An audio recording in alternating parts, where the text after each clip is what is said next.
Is ascension an actual physical experience? In this video, I'm going to show you some in-depth information that you probably haven't heard before.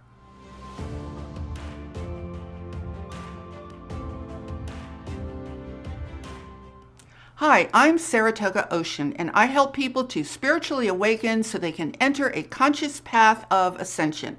And make sure you subscribe so that you catch all my videos to support you on your awakening and ascension journey. Now, recently, I've been getting a number of questions about the actual nature of ascension and what does it mean on a practical, physical level, which I think is a pretty awesome question. So let's dive into that topic because I have some truly interesting things to share with you. So we're told that ascension is a major cosmic process, yet we have no real idea what that means to us on a purely physical level. So I want to start by explaining exactly why it is that we struggle so much with understanding this. See, we humans actually have a very narrow range of perception. What we call physical refers to our limited range of consciously perceived reality. You can actually think of your whole physical body as being a reality filter. We essentially filter any knowledge about the entire universe through this extremely tiny system that we call our five physical senses. So we are deeply attached to what we call the physical world, because that's all we really know through these five senses of perception. Now, the physical world is what many refer to as the matrix. It is basically a reality matrix of perception. Part of the reason that we experience life in such a limited way is because our DNA has been manipulated and shut down on so many different levels. See, we have essentially been engineered on a physical level to function as slaves. And part of this perceptual matrix also includes a very limited experience of time. We find ourselves on a one-dimensional linear timeline that only goes forward in one direction, kind of like a conveyor belt in a factory, which sounds perfect for slaves, doesn't it? So in this timeline, the past is over and the future hasn't happened yet, which puts us in an essentially powerless position when it comes to time. See, the past is over, so we can't do anything about it, and the future hasn't happened yet, so we have no access to that either. Now remember, I'm talking about this on a purely physical level of perception. So because we find ourselves physically trapped between the past and the future, we exist in this disempowered state of always waiting for someone in authority to give us instructions, explain things to us, and tell us what to do. Because in this sense of things, we really have little or no access to anything when it comes to our one-dimensional linear timeline. In other words, we have no physical access to anything in the past or the future. So we're kind of stuck in the middle of both of those things with nowhere to go unless somebody tells us what to do. And that's how we become totally reliant on whatever instructions are given to us from the controlled system we live in from birth throughout the entire course of our lives. This puts us into a perpetual state of fear where we desperately try to hold on to what little we have. That's one of the reasons that we tend to hold on so tightly to whatever physical experience is available to us in the moment. So we don't have the option to move back and forth on this singular one-dimensional linear timeline. We're kind of stuck in the middle of past and future. And that's how we end up so trapped. So what happens when you put all of this together is that we filter everything through the matrix of this system in order to determine its reality. And then there's one more thing that we also need to account for. We also have some serious issues with our primitive Earth languages of communication. See, our languages reflect the way that we think and how our minds have been controlled. So even though we have a whole lot of different languages, we're still talking about essentially the same things. We just use different sounds, symbols, and language rules depending on the language that we speak. So when you put all of these things together, you can see that we are currently trapped in an extremely limited reality of perception and understanding. So my goal is to help you understand much more deeply about the nature of the situation we find ourselves in. And that's because knowledge and understanding about our actual situation is what's going to awaken us back into our natural state of power. We are in a situation by design where if something doesn't fit in with this very limited, highly controlled matrix of perception, then we don't know how to tell if something actually exists. So by not understanding exactly what is limiting us, we can only remain trapped. See, we need to understand the nature of the filter we're looking through, because that filter does not allow us to see everything that we need to understand. And when you understand the nature of that filter, what it means is you actually start to wake up behind it, and then you're going to be able to start to expand your consciousness so that you can see, perceive, and understand so much more about the actual reality that we find ourselves in. See, what I think is happening now is that people are starting to get concerned and frustrated because they don't really see evidence of this ascension process on a purely physical level. And that is completely understandable given everything that I've just described. The problem is that most or all of the traditional religious and New Age explanations are presented in the same format as this limited slave matrix of reality. So what you're actually getting with a lot of the explanations is a totally inadequate explanation about ascension, because that's essentially all that's available in accordance with how we perceive the universe. The thought or reality matrix that we are in simply cannot accommodate a full explanation of the reality of ascension.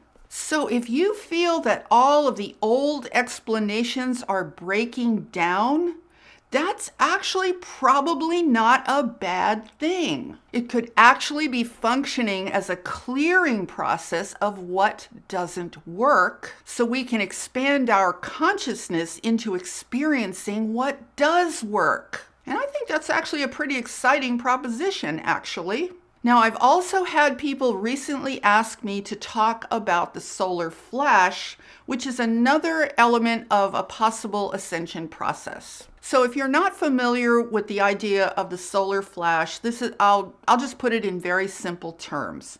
Basically, it refers to something that happens perhaps every 25,000 years or so. It's never going to be exact, where the sun gives off this massive flash of energy and power and actually strikes the earth in such a way that it creates kind of a cataclysmic situation. Now, what we've been told about the solar flash is if this happens, the purpose would be to, it would be to completely end our current cycle of evolution, reset everything so that we start over again in a completely different situation. Now, there have been many, many prophecies about this happening. There are those who say if this happens, a lot of people are going to be there are going to be a lot of extraterrestrial ships that appear and take certain people up, transporting them to a different location, a different planet for continuity of the species.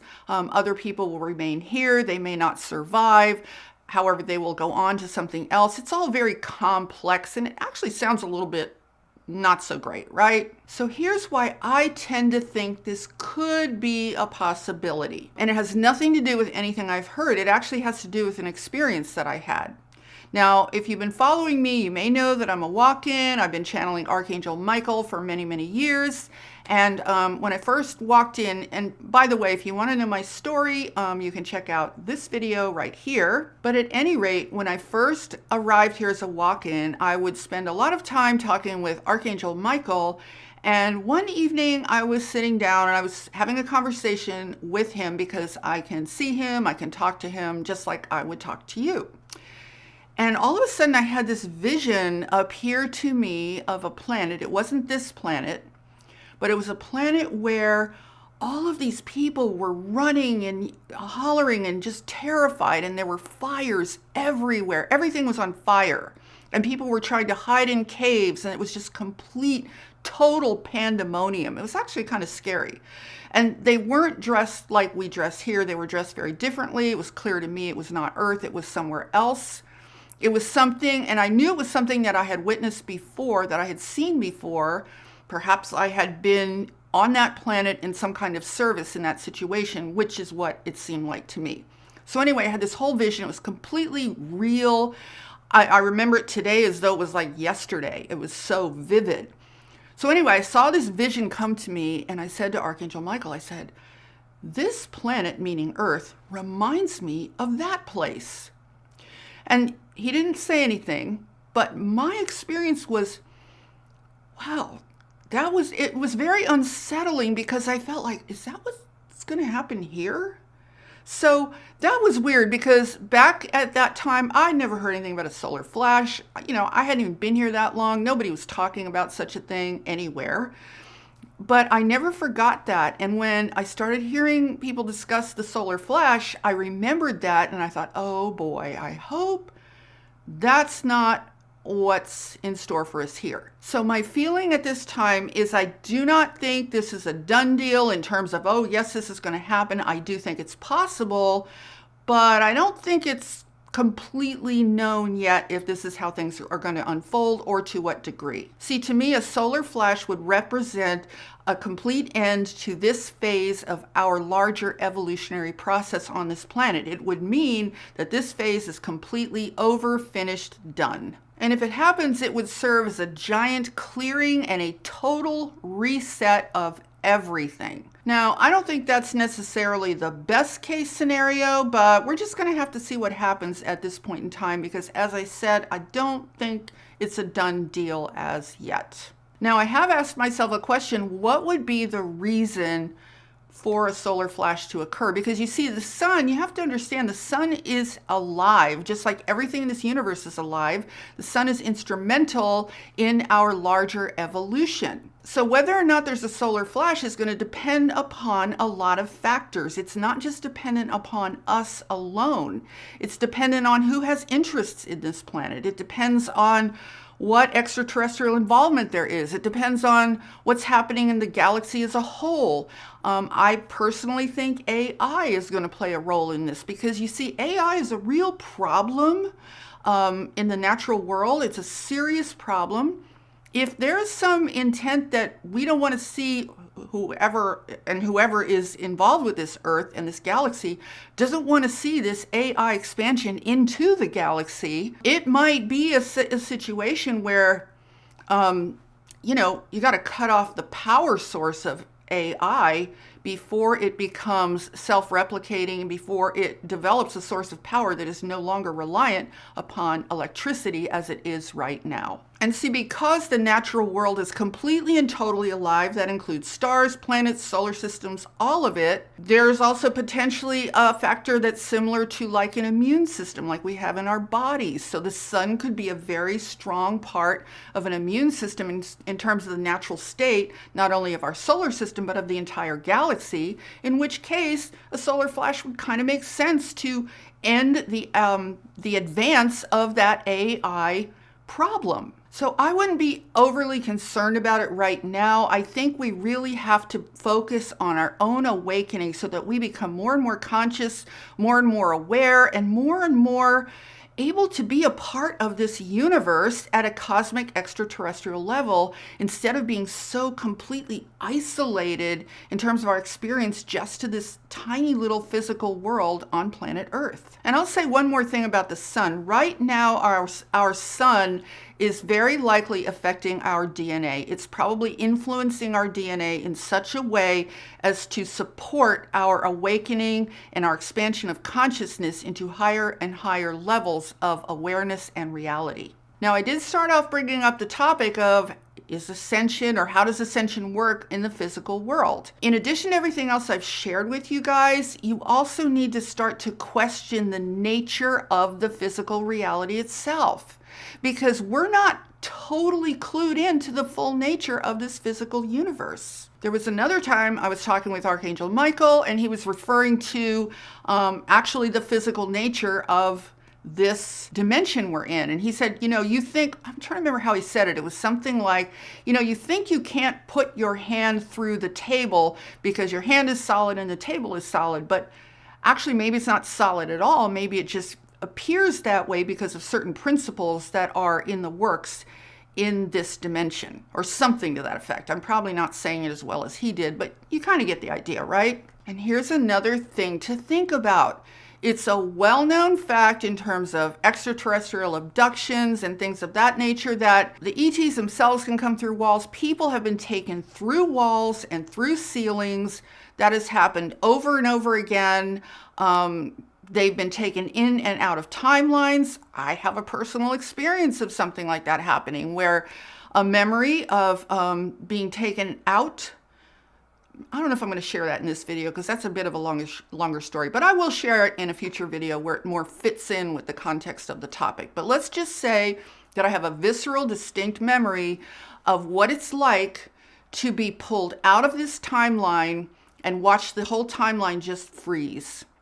Time just stops, sound stops, everything stops. It's very, very weird. Okay, but it is possible. So there's a whole lot of ins and outs to this physical reality, to the nature of this physical reality, that we just don't live in this everyday controlled world that we are a part of. So for us to limit our comprehension of ascension to what we know as our everyday linear one-dimensional reality is just really insufficient to our full capability to understand what ascension means on a physical level. So if you take everything that I've shared with you so far and put it all together in one understanding, if we stay fixated on where we've always been, we're in a situation where we desperately need to feel in control. In that situation, we basically feel in control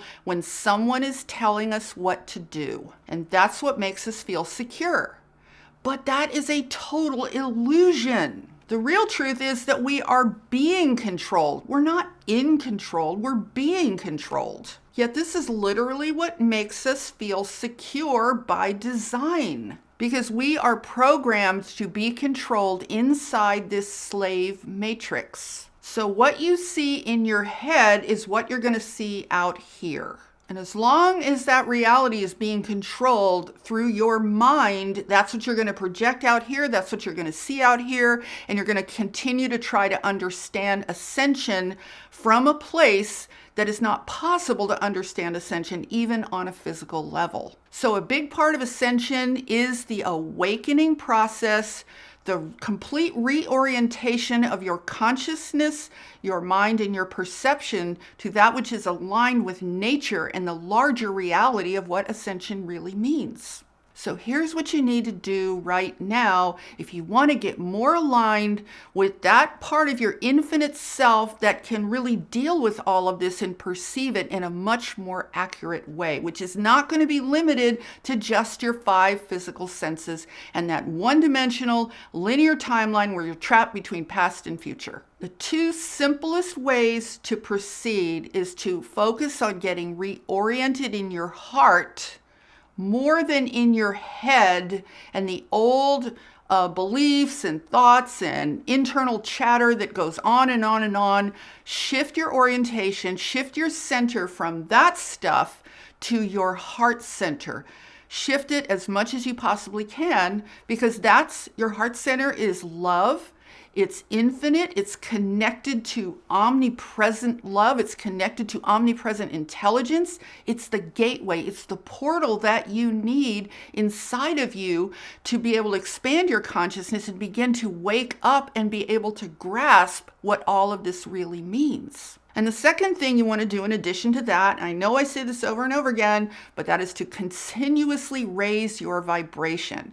You can raise your vibration, tune yourself to a much higher frequency, and not just yourself and your body, but your whole life. Do whatever you can in your life to live at a much higher level, at a much higher frequency. For example, I saw a comment from someone on one of my videos, and it was a brilliant, beautiful comment. They said, I think I'm getting a sign I need to get rid of or let go of my poverty consciousness. That was so beautiful, because that's a perfect example of what I'm talking about. That's the kind of consciousness that's a low vibration. It's fear-based. So you want to let go of that kind of thing and raise your consciousness, raise your level of self-worth, raise your level of self-love, so that you are vibrating at a much higher level and you're tuning all of your energy to a much higher frequency of reality. And what that's going to do is make it much easier for the whole process to start to open up your DNA. And when your DNA starts to shift and reopen to the extent that it's meant to be open, that's what's going to allow you to start to perceive interdimensionally, to start to feel comfortable with that sort of a reality. And so I'll leave you with this final thought. Now, the old reality is clearly collapsing. We have been collectively living in this external old world as a comfort zone for so long that we end up being shocked and traumatized when that whole comfort zone starts to break down, as it is doing right now. It's kind of like, we didn't think this was supposed to happen, right? So I would suggest that you stop believing in this old physical limited reality and start believing in yourself instead, because that's a much more secure place to be. It's so much more secure to believe in yourself than to try to believe in all this stuff that's collapsing all around us. So do whatever you can do to get control of your own life.